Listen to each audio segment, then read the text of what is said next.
Assalamualaikum warahmatullahi wabarakatuh.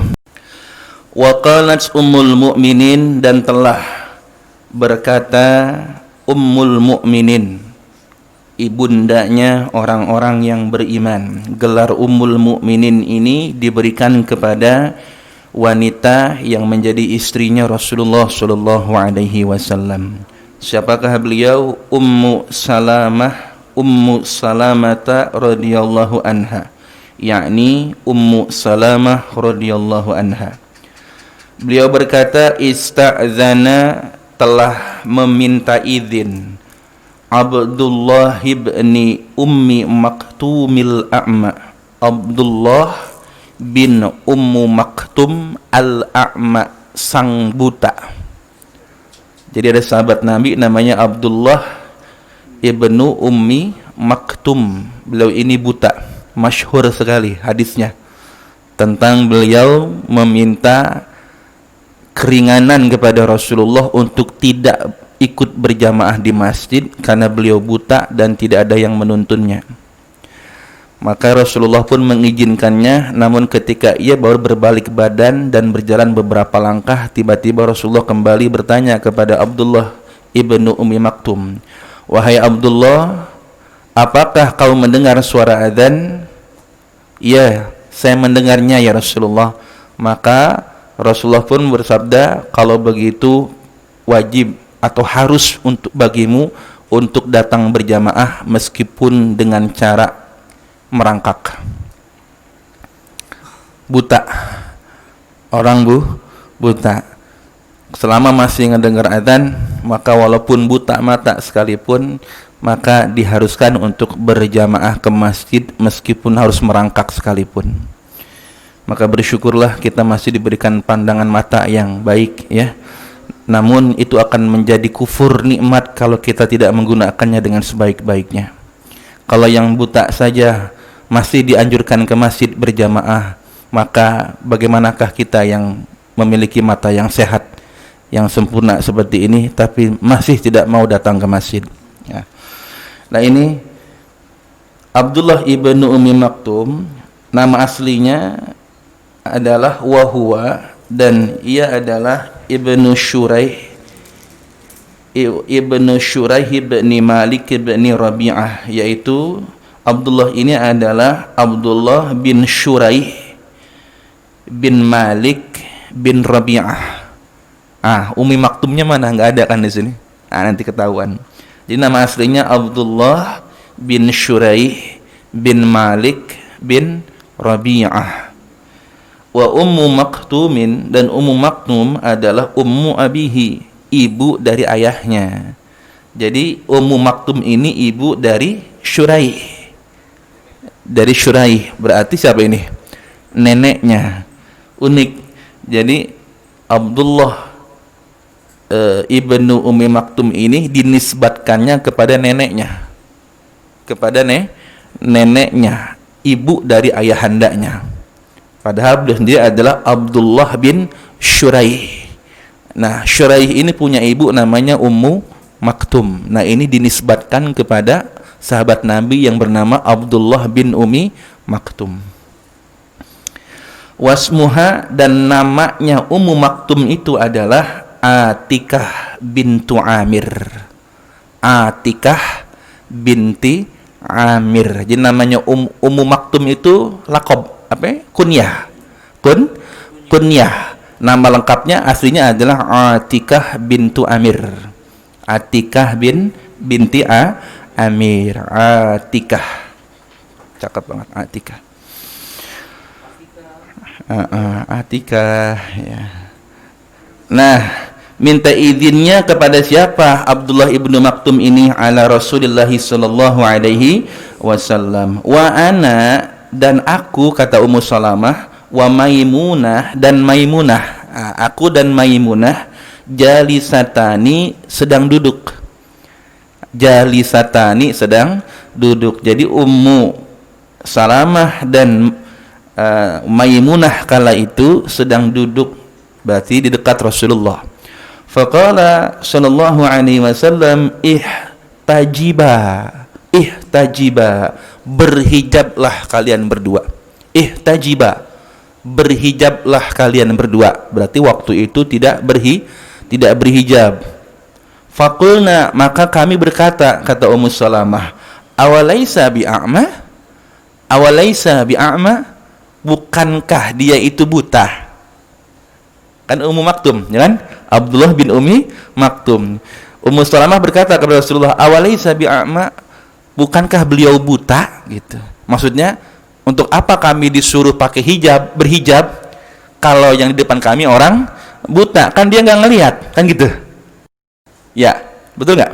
Jadi logis sekali jika Ummu Salamah bertanya seperti ini, awalaisa bi'a'ma? Bukankah dia buta? Nah, ahwa mubsirun walaysa bi'a'ma?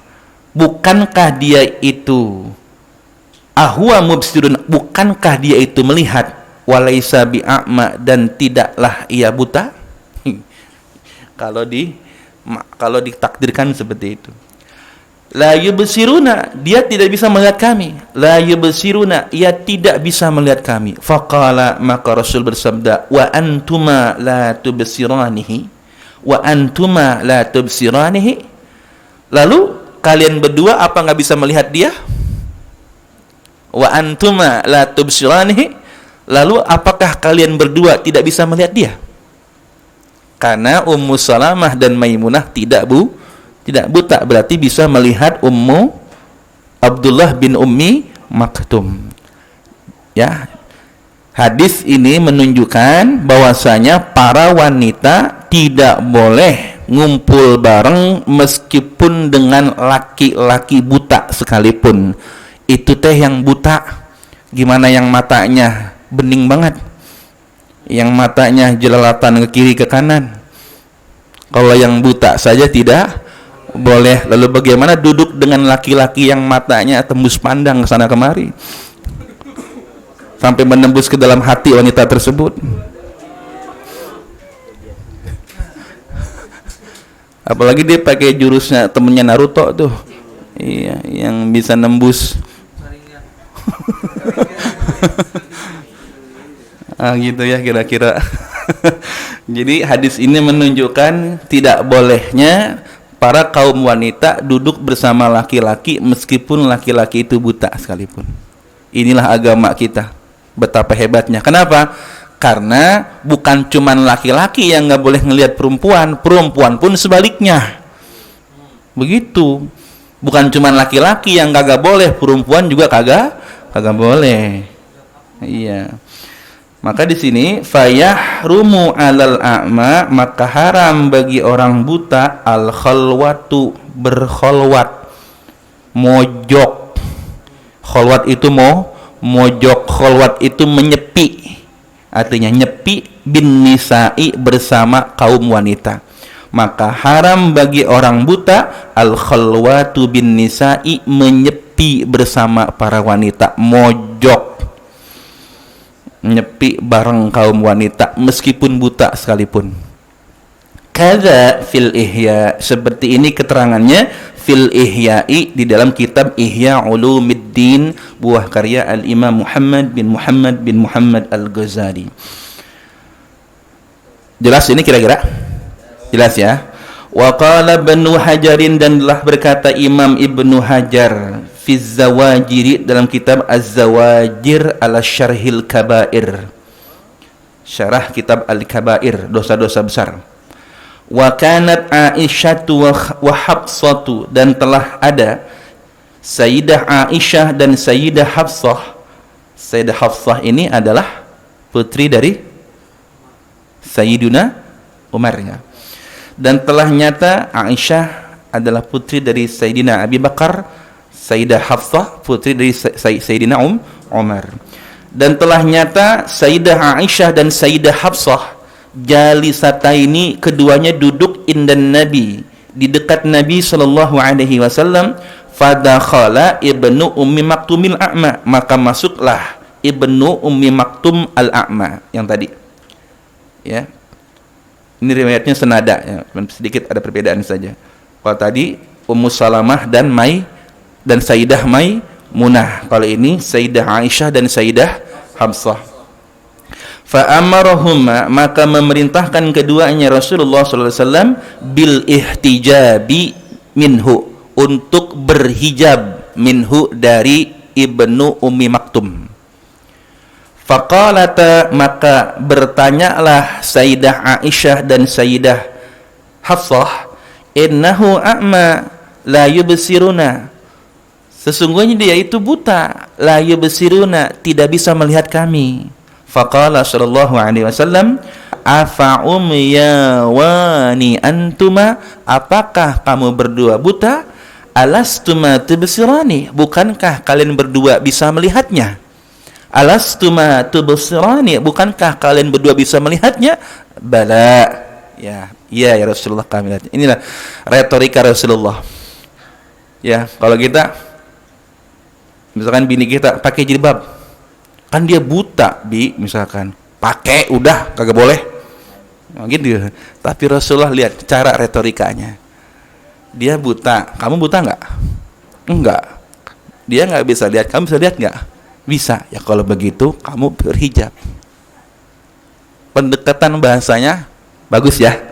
Nih Rasulullah tuh ini bicara dengan istrinya seperti itu. Jadi dituntun logikanya, menuntun logika, tidak langsung jebret-jebret pakai jilbab ke dalam sana, nggak begitu. Dijelasin baik-baik. Dia buta, kamu buta nggak? Enggak. Dia nggak melihat, kamu melihat nggak? Iya, karena kalau kamu melihat, kamu ini tidak boleh melihat dia. Kamu juga tidak boleh melihat dia. Bukan hanya dia yang tidak boleh melihatmu, kamu pun tidak boleh melihat dia. Ayo berhijab. Subhanallah. Pelajaran rumah tangga ya.